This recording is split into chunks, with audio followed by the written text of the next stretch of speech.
Welcome to the 83rd annual meeting of the American Finance Association and Presidential Address. My name is Jim Schallheim. I'm the Executive Secretary and Treasurer of the American Finance Association. I will begin the meeting tonight with a presentation of business items. So first of all, I'd like to recognize the results of the 2022 election. So for president, we have Markus Brunnermeier.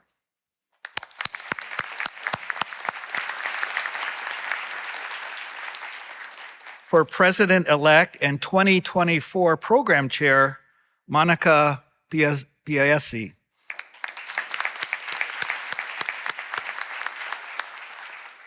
Vice president is Ulrike Malmadir.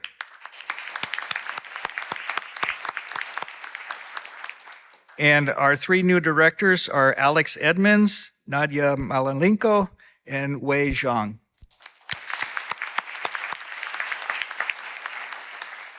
I'd like to thank our nominating committee and all the candidates who ran for office. And many thanks go to our outgoing board members for their service, Ralph Koijan, Gordon Phillips, Manju Puri, and Kenneth Singleton.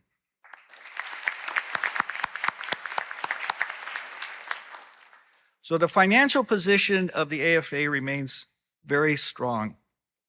Our operating income for the fiscal year that ended June 30th, 2022 was $33,486. And however, I don't believe I need to tell this audience about the market performance in the past year. So needless to say, we have suffered unrealized capital losses. And that resulted in a total loss of $2.87 million for the fiscal year that ended June 30th. Our total assets were $24.7 million, and that was down about 10% from the previous year. We've had some recovery since then.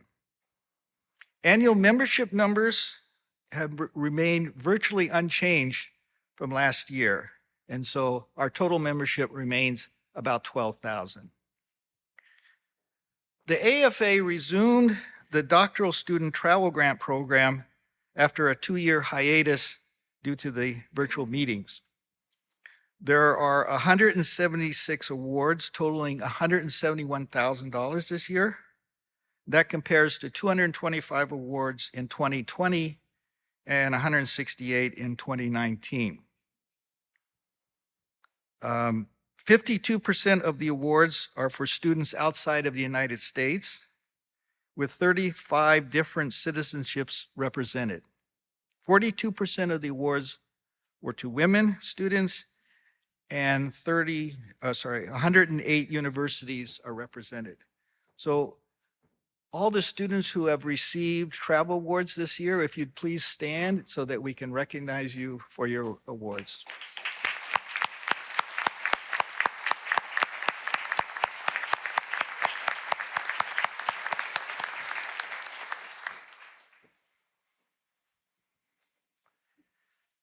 There was a panel discussion Thursday for these students and discussing various aspects of conducting research and entering the job market. Many thanks to the doctoral student travel grant panel consisting of Nina Boryachenko, Victoria Ivashina, and Tyler Muir. I'd now like to introduce our AFA Ombuds person, and that is Francine Montemurro. And I'd like Francine to come up and say a few words about her role as AFA Ombuds.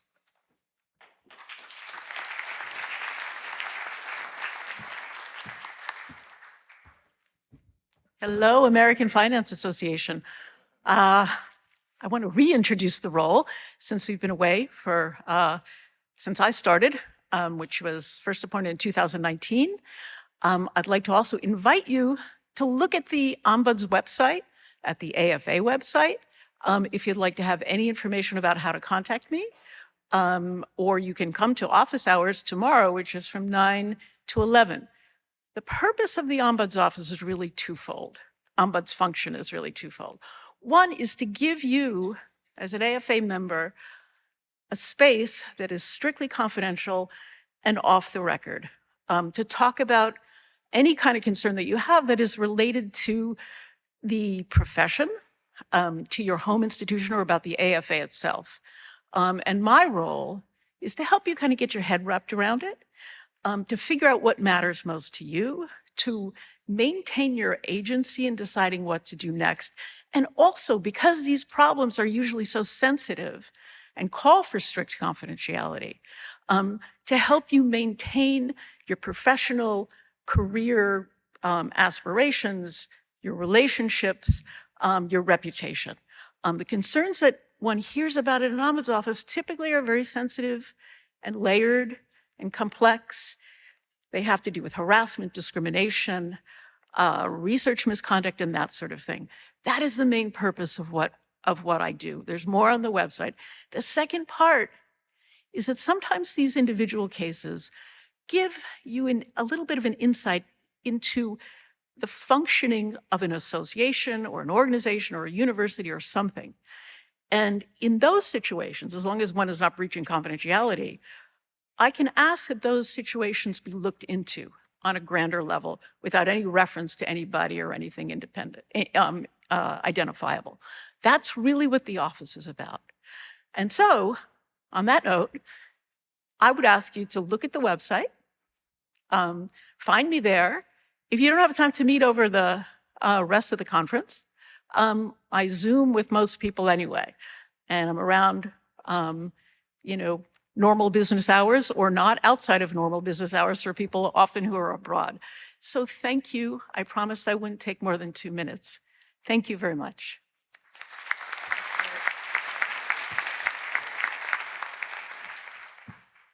Thank you, Francine. And I wanted to announce for your information that the ASSA plans to meet in San Antonio next year, 2024, and San Francisco in 2025. So we have a couple of good locations coming up. It's been my privilege to serve the AFA for 10 years as the executive secretary and treasurer. But this is my last meeting as AFA EST. I'd like to thank my predecessor, David Pyle, for leaving really amazingly thorough records. And I was able to pick up the job without a great deal of difficulty. I'd also like to thank all the AFA officers and board members that I've had the pleasure of working with over the last few years. And I'd also like to thank them for their service to the profession. I would especially like to thank our administrative manager, Annette Clark, who probably disappeared, but Annette.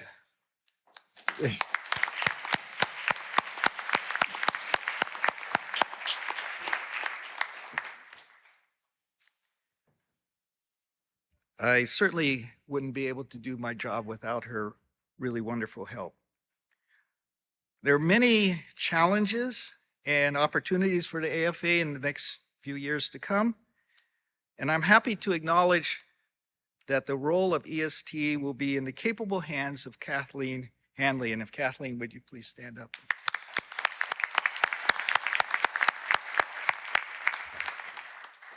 So now I'd like to turn over the annual meeting to our AFA President, Laura Starks.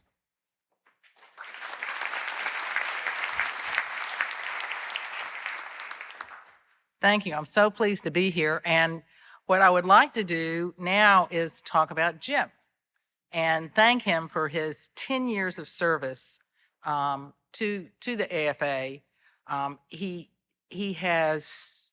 The organization has continued to thrive under his leadership.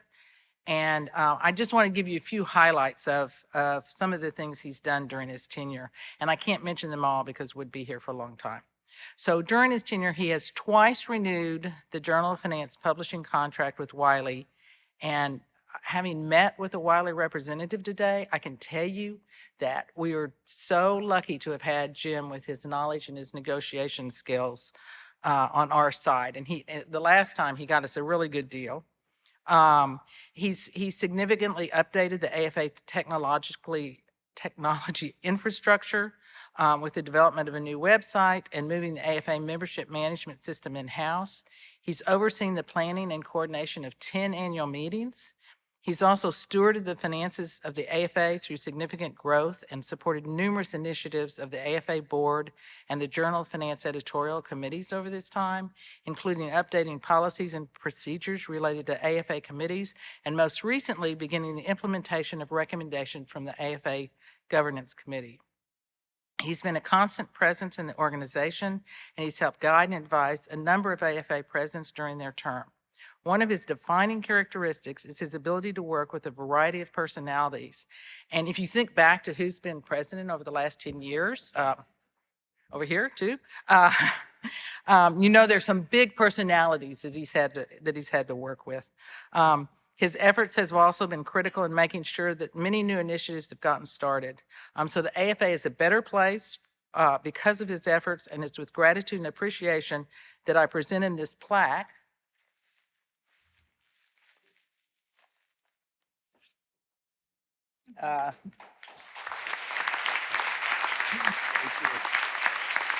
And given that he's an avid skier and biker, we wish him many happy trails as he enjoys a well-deserved break, although he will still be helping Kathleen for the next 6 months, so he's not quite off the hook to relax.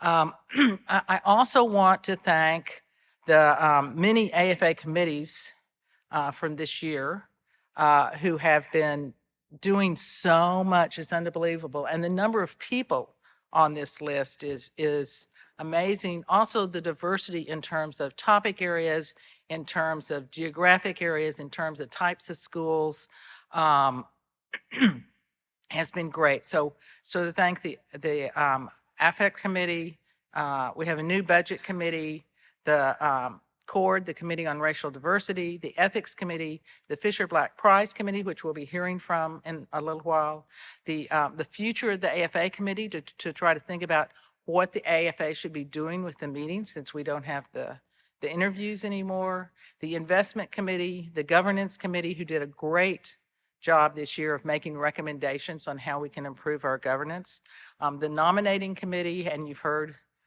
what a good job they did this year in coming up with the new nominees, and the Publications Committee, who have been working very hard for a couple of years. So I would like to thank all of these people that are on these committees.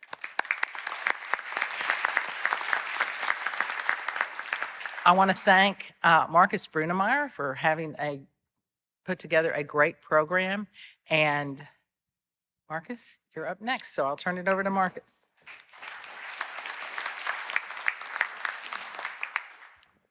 Thanks. Thanks, Laura.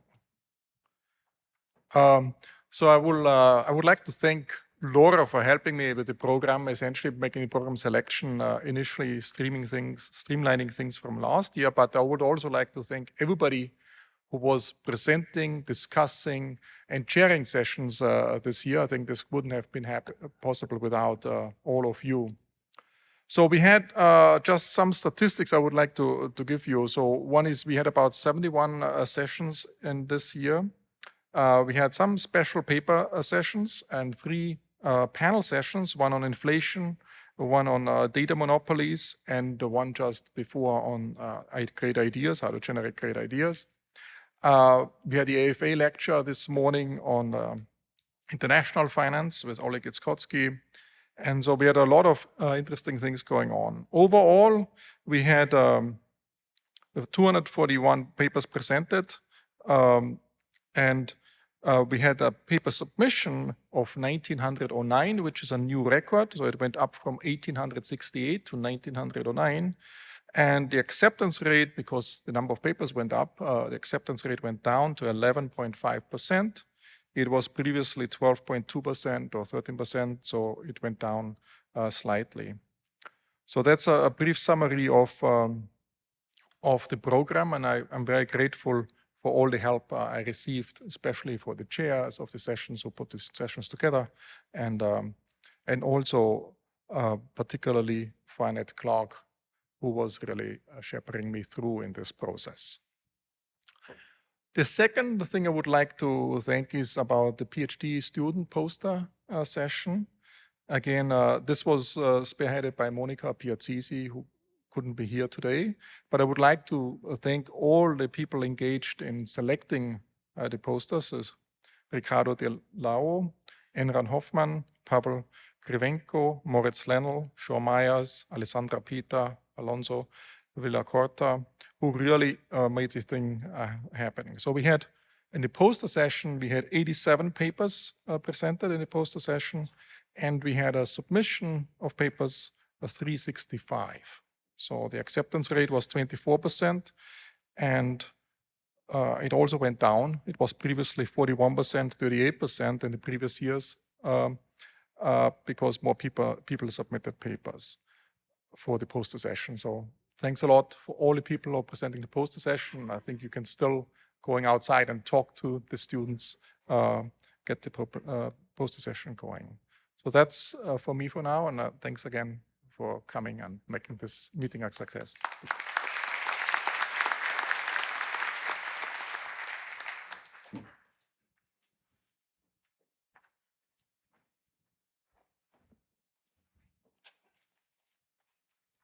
Great. Thank you for having me. I am Antoinette Schoar. I am the executive editor of the JF, and I want to give you an update of the state of the JF. Before I do this, I just want to say one quick thing about the transition. As you know, this summer in July, we transitioned from Stefan Nagel's team to mine. And I have to give enormous thank you to Stefan and his team for providing us with such a smooth and fantastic handover. We really felt very, very well taken care of. And also, I want to say thank you to the assistant editor, Wendy Washburn, who also helped tremendously in making this a smooth turnover. Let me just say, Stefan unfortunately couldn't be here today. I hope life after the JF looks like that. Now, obviously, I can't dictate what Stefan does, but at least I sent him a hammock, so I make the transition a little bit easier for him. The only other thing I want to say about the transition is that we implemented a few operational changes. So we actually moved all the editors, including the associate editors, now to dual factor authentication so that people's identities really cannot be hacked, hopefully. And we will also be sending out bi-monthly, so every 2 months, mailing list of accepted papers once papers get accepted, not just, kind of once they get published. All right. With this, let me turn to the statistics of the JF. We actually, like in the year before, we have seen a slight reduction of new submissions, but it seems, from the COVID years, but we are still above the pre-COVID years, and it seems, we are stabilizing around, 1,100 and a few papers, and we have seen resubmissions of 135, which is, also in line with the previous years. Basically, submissions to the JF are stable and very healthy. Now, in terms of turnaround time, what I wanted to show you is the following. What I've done is I've broken out the statistics for the quote-unquote full year, the new team and the old team together, and then just the new team, because we have implemented a few slight changes. So as you can see, the purple bar up here is only for the new team. Now, keep in mind, right, this is starting July 1st, data only. And then the light green bar is the combined, full year statistics for 2022 compared to, the previous 2 years. And basically, what do you see? What you see is, as in the years before, we have maintained a relatively small amount of papers that go beyond 100 days. Though, in particular, I want to point out that the new team is trying to have a slightly higher desk rejection rate. As you can see here, we have more than 50% or around 52% of papers that take less than 20 days that you hear back from us. I want to say to this too that actually in almost 100% of the cases where we have issued desk rejections, we actually explain to the authors why we desk rejected and why, kind of the paper might not be a good fit for the JF, etc. So it's not just a blank desk rejection, but we actually hope to maintain this, very high, quick turnaround basically in good service to the profession. And I also want to say, as you can see currently, our rate of papers that take more than even 80 days, as you see in the last 3 bars, is very, very low. Now, some of this is still a little bit inflated in the sense looks too good because number one, right, there's still pending papers that were only submitted recently that, we are not fully picking up. And the other thing, keep in mind, please, is that because our team is still so young, we don't have resubmissions, and they often take a bit longer. And so, I also want to say the fact that the light blue bar, which includes the old team, is now much larger than in the past, has a lot to do with the fact that the old team is working through a lot of, resubmissions and R&Rs, which typically take a bit longer. All right. Having said that, I also want to highlight that our first round statistics, I believe, look very strong. So if you look at the left-hand panel, the dark blue lines are for the darkish blue lines are for 2022. And here again, I broke out for you the entire year and then just the new team. So what you see reflected in what I have said before, right? The desk rejection rate for the new team is above 40%. It's around 42%. This is including all papers submitted. Yeah, this is not taking out pending papers. So this is a true statistic, if you want.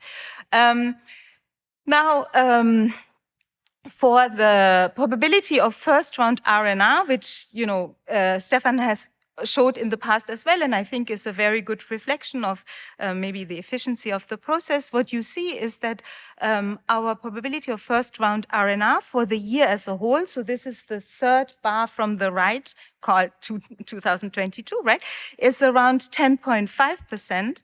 Now for the new team, which is the next bar, NT, that rate is currently around 5.5%. But the reason, again, right, why this is so low is because we are young in the process. And so we have a lot of still pending papers where R&R decisions have not been made.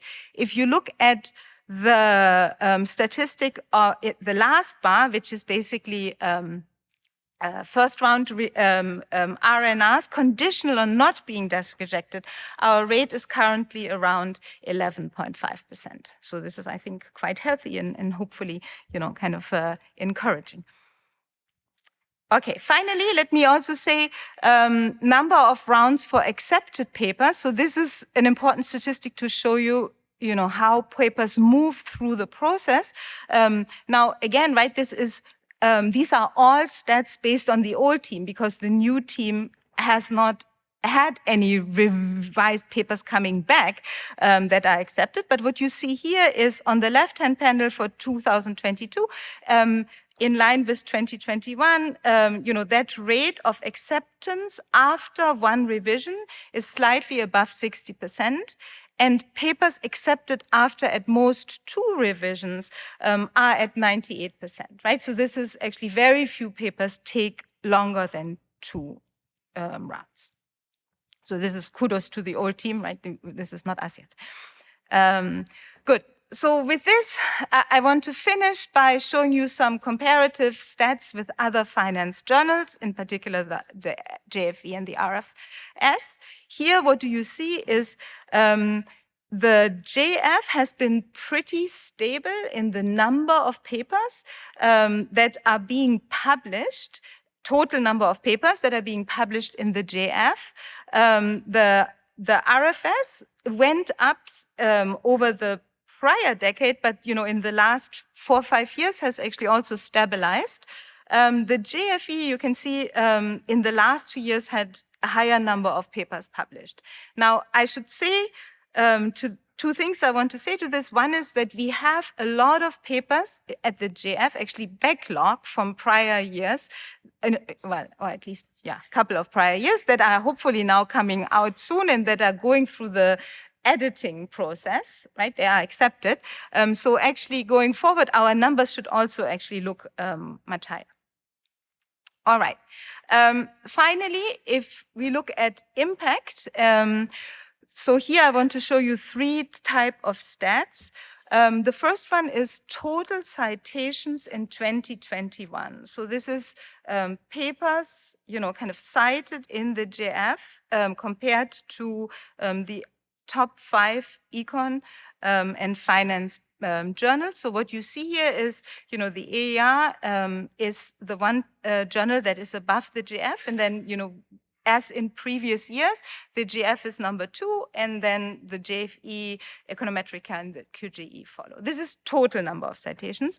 If you look at 5-year impact factor, the JF, again, similar to previous years, is just below the QJE. So just to remind you, 5-year impact factors means papers cited in 2021 that were published in the prior 5 years. And here you see, the QJE is about 27 cites, the JF, the next, and then the JFE, AER, and so on below. The one thing that has changed, and I, obviously in full transparency, I also wanted to show you this, is that if you look at the 2-year impact factor, the JF looks quite different from previous years. In fact, we fell a bit lower. Now, why I'm showing you all this is, as you can see, and you might not immediately recognize what this is, but FRL is, for example, Finance Research Letters or the Journal of Behavioral Economics and Finance. Why did the JF seem to have fallen, in its 2-year impact factor below those? When you dig into the statistics, most of this is actually driven by the fact that some of these other, actually maybe more obscure journals published a lot of papers on COVID and actually also on crypto that were picked up by a more popular press, and therefore the short-term impact factor is high. I wanted to just show you this in case you see some of these impact factors to explain what is going on here. Actually, Clarivate, which, Wiley is working with Clarivate to actually reform some of this impact factor exactly in order to not have some of these, if you want, kind of odd type of effects weigh so heavy in the impact factor. All right.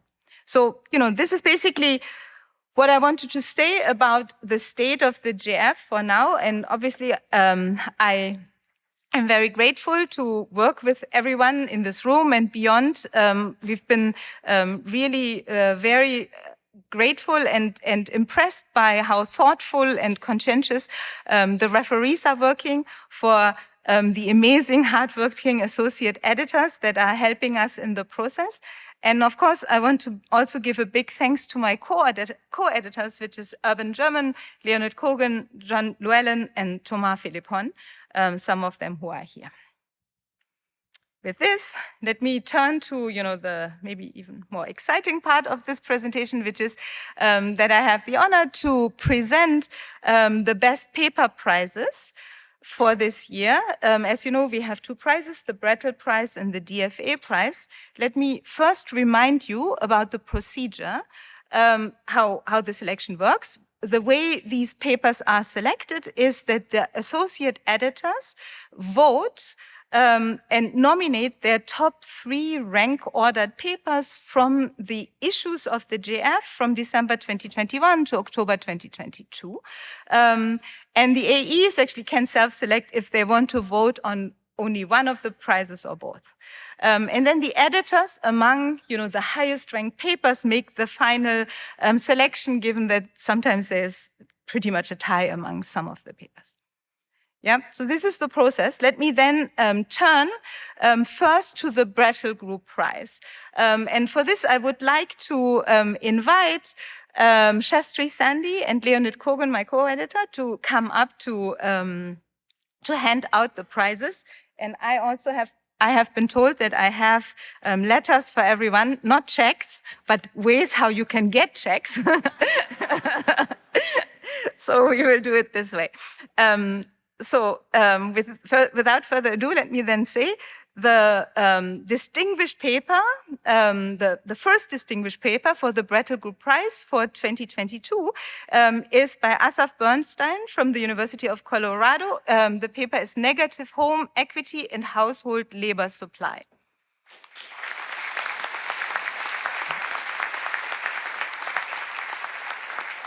Now, unfortunately, Asaf couldn't be here, so this is in absentia, so we will hold the plaque for him. But the next distinguished paper, Forced Entrepreneurs, is by Isaac Hakamo and Christopher Kleiner, both from Indiana University, and I think both of them are here, so let's congratulate them.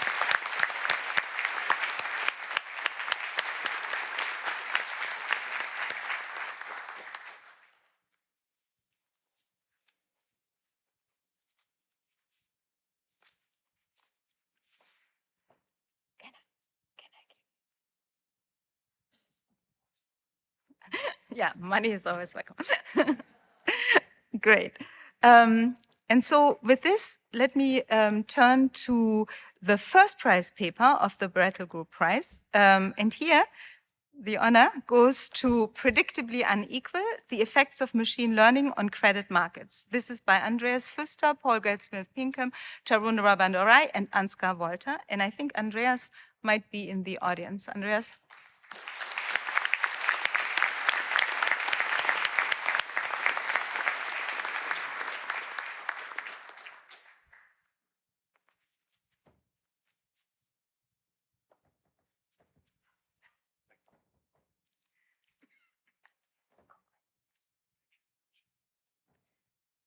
Great. So thank you very much. And those are the Brettel Group prizes.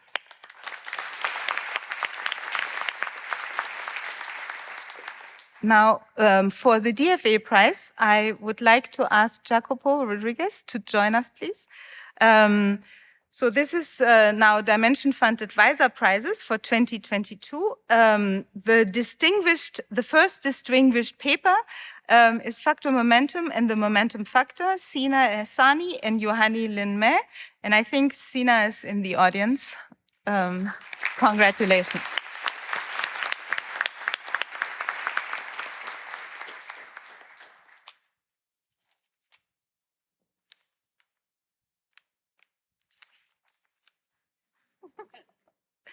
I need to give you the right ones. Cool. Congratulations. Excellent. The second distinguished paper prize goes to Andres Schneider, Risk Sharing and the Term Structure of Interest Rates. And I think Andres is here. Great.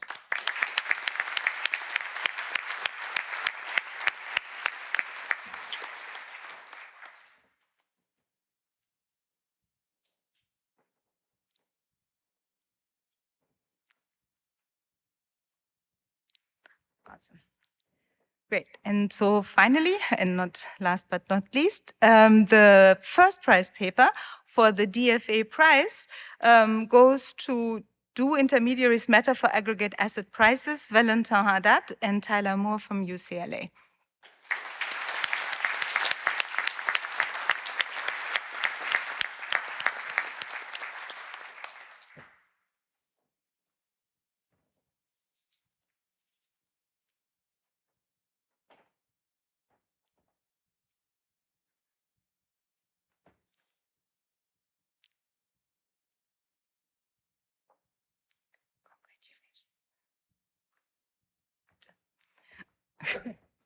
All right.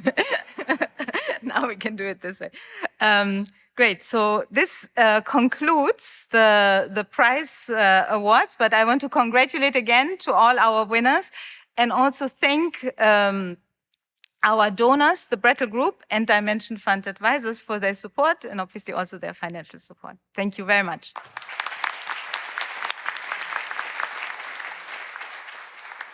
That's all for me. Go ahead. Good evening. I would like to announce the Fisher Black Prize. The Fisher Black Prize was established in 2002 and is awarded every other year to a researcher for a body of work that best exemplifies the Fisher Black hallmark of developing original research that is relevant to the practice of finance. The winner must be under age 40 or under age 45 and not received a PhD by age 35. A subcommittee prepares a list of 3 finalists, and then the AFA Board of Directors chooses the winner from amongst this list. I'm happy to announce that this year's winner of the Fisher Black Prize is Johannes Stroebel from NYU.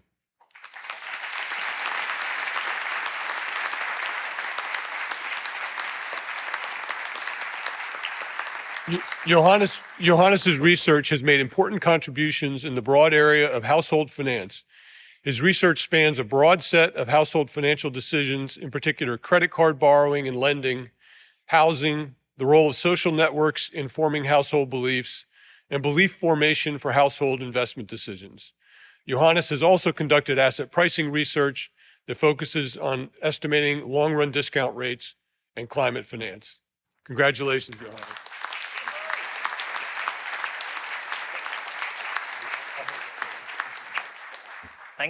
Thanks everyone. I want to thank the committee and the AFA for this great award. I think one thing that sort of makes me very happy about this is that, you know, it recognizes the work that I've done, but also many others have done in recent years to advance, in particular, our understanding of the economic and financial implications of climate change, which I think is a hugely important topic where there's lots of unanswered questions, and where any answers that we can provide have really the potential to immediately influence what probably is one of the most important policy fields of our generation. And so I'm really happy to see so many sessions on this topic on the program. I want to encourage many more of you to get involved in this field. I think it's it's really important, and I'm looking forward to Laura's presidential address, where I think we're going to get a lot of guidance in terms of sort of what the open questions are and what to do there.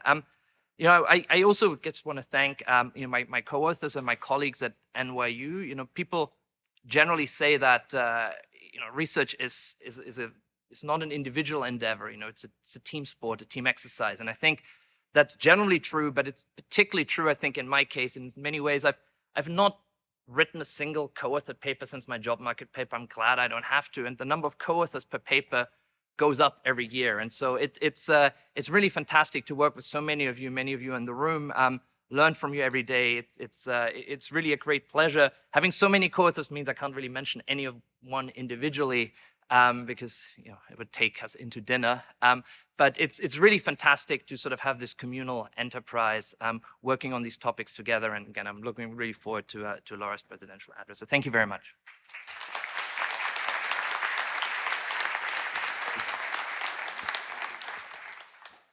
Now I'd like to announce the AFA Fellow for the year. The AFA Society of Fellows was formed 23 years ago to recognize cumulative research contributions to the field of financial economics. Each year, the outgoing president of the AFA becomes a fellow, and in addition, each year the Society of Fellows selects a new fellow. First, the AFA nominating committee nominates a slate of potential fellows, and then from that slate, the Society of Fellows votes to choose this one new fellow. This year, I'm happy to announce that Andrew Lowe of MIT has been selected the 2023 Fellow of the American Finance Association.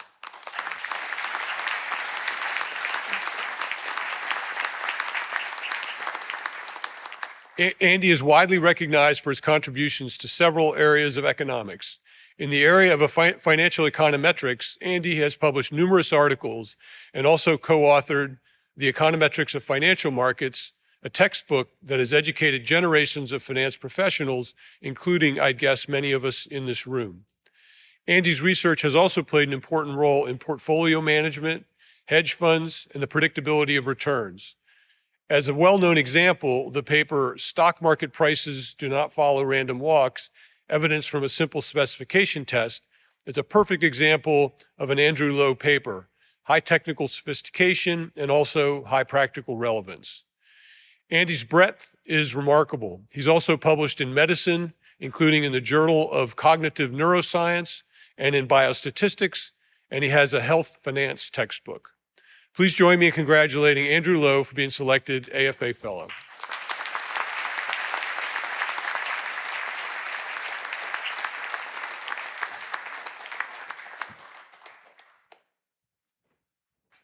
So I want to start by thanking the nominating committee and the Society of Fellows for this incredible honor. Anytime that you receive recognition through a vote of your colleagues is something to be proud of. Talk to Kevin McCarthy about that.